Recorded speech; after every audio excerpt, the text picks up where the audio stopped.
નમસ્તે વિદ્યાર્થી મિત્રો, જીજે પટેલ હાયર સેકન્ડરી સ્કૂલમાં તમારું સ્વાગત છે. આપણે ધોરણ 4માં પ્રકરણ 8 ગાડું અને પૈડામાં કેટલુંક યાદ રાખો અને કેટલીક વ્યાખ્યાઓ આ બધું શીખ્યા. હવે આપણે શીખીશું કે વર્તુળ આપેલું છે, વર્તુળ આપેલું હોય અને એક કેન્દ્ર એટલે બરાબર મિડલમાં એક બિંદુ આપેલું છે. આ બિંદુને આપણે શું કહીએ છીએ? પછી વર્તુળ ઉપર જે રેખા દોરેલી છે, રેખાખંડ દોરેલો છે જેને કહેવાય એને શું કહીએ છીએ? અહીંયા તમને 3 આકૃતિઓ વર્તુળની આપેલી છે. સૌ પ્રથમ આપણે પહેલી આકૃતિ જોઈએ. હવે પહેલી આકૃતિમાં બરાબર વચ્ચે એક બિંદુ આપેલું છે. આ બિંદુને આપણે O નામ આપેલું છે. તો અહીંયા તમને જે 5 ખાલી જગ્યાઓ છે એ 5 ખાલી જગ્યાઓ અહીંયા તમને વર્તુળ ઉપરના આલ્ફાબેટ ઉપરથી તમારે એ ખાલી જગ્યાઓ પૂરવાની છે. તો સૌપ્રથમ તો વચ્ચેનું બિંદુ કેન્દ્ર છે O, એટલે O શું કહેવાય? તો કે કેન્દ્ર, એટલે આપણે ખાલી જગ્યામાં શું લખ્યું? કેન્દ્ર. પછી A અને B એ રીતે આપેલું છે AB, રેખાખંડ AB.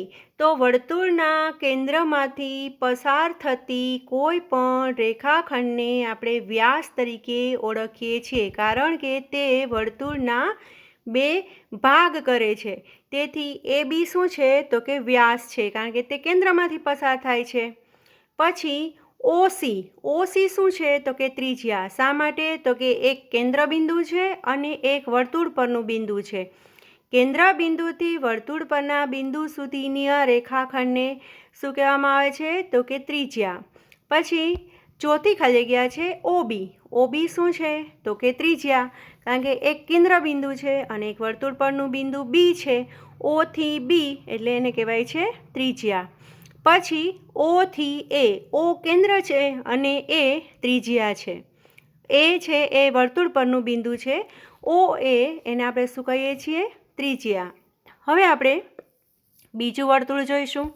તો બીજા વર્તુળમાં પણ ઘણી બધી ત્રિજ્યાઓ છે અને વ્યાસ પણ આપેલો છે, કેન્દ્ર બિંદુ પણ આપેલું છે, પરંતુ એમાં વ્યાસ, ત્રિજ્યા અને કેન્દ્ર બિંદુ પરથી નીકળતી ત્રિજ્યાઓ અલગ અલગ છે. સૌપ્રથમ તો ઓને આપણે શું કહીએ છીએ? તો કે કેન્દ્ર, કારણ કે બરાબર મિડલમાં એ બિંદુ આવેલું છે. પછી O થી D, કેન્દ્ર પરના બિંદુથી વર્તુળ પરનું બિંદુ D સુધી, જેને આપણે કહીએ છીએ ત્રિજ્યા. પછી ત્રીજી ખાલી જગ્યા O થી E. હવે O થી E એ પણ ત્રિજ્યા કહેવાય. પછી E થી D, E છે એ વર્તુળ પરનું બિંદુ છે, D છે એ પણ વર્તુળ પરનું બિંદુ છે, પરંતુ એ કેન્દ્રમાંથી પસાર થાય છે, કેન્દ્ર Oમાંથી પસાર થાય છે. તેથી તેને આપણે શું કહીશું? તો કે વ્યાસ, એટલે ખાલી જગ્યામાં આપણે વ્યાસ લખેલું છે.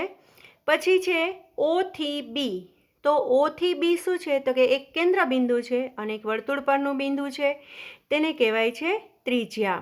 પછી O થી A, O છે એ કેન્દ્ર બિંદુ છે, A છે એ વર્તુળ પરનું બિંદુ છે, O થી A ત્રિજ્યા. પછી છે O થી C.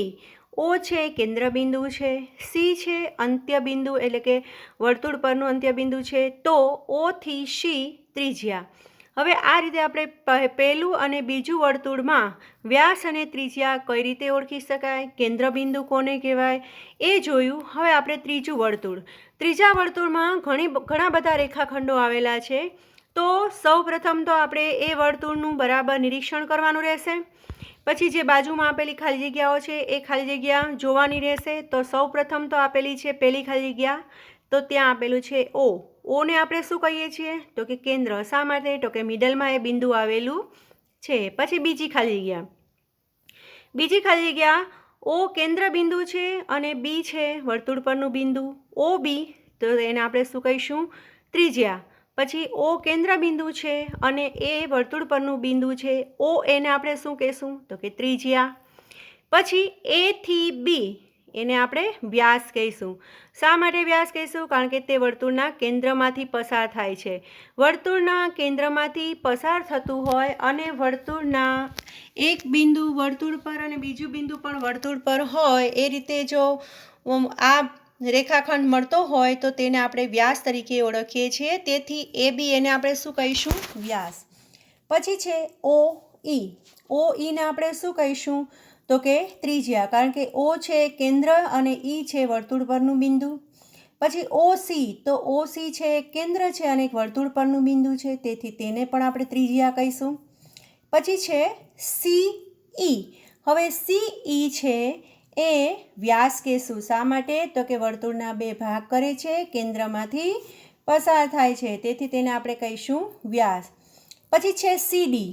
હવે સીડી છે એને આપણે જીવા કહીશું. શા માટે તો કે તે કેન્દ્રમાંથી પસાર થતી નથી, તેથી આપણે તેને જીવા કહીશું. પછી છે ઈએફ. તો ઈએફને પણ જીવા કહીશું, કારણ કે બંને બિંદુ વર્તુળ પરના બિંદુઓ છે અને તે કેન્દ્રમાંથી પસાર થતા નથી, તેથી તેને આપણે જીવા કહીશું.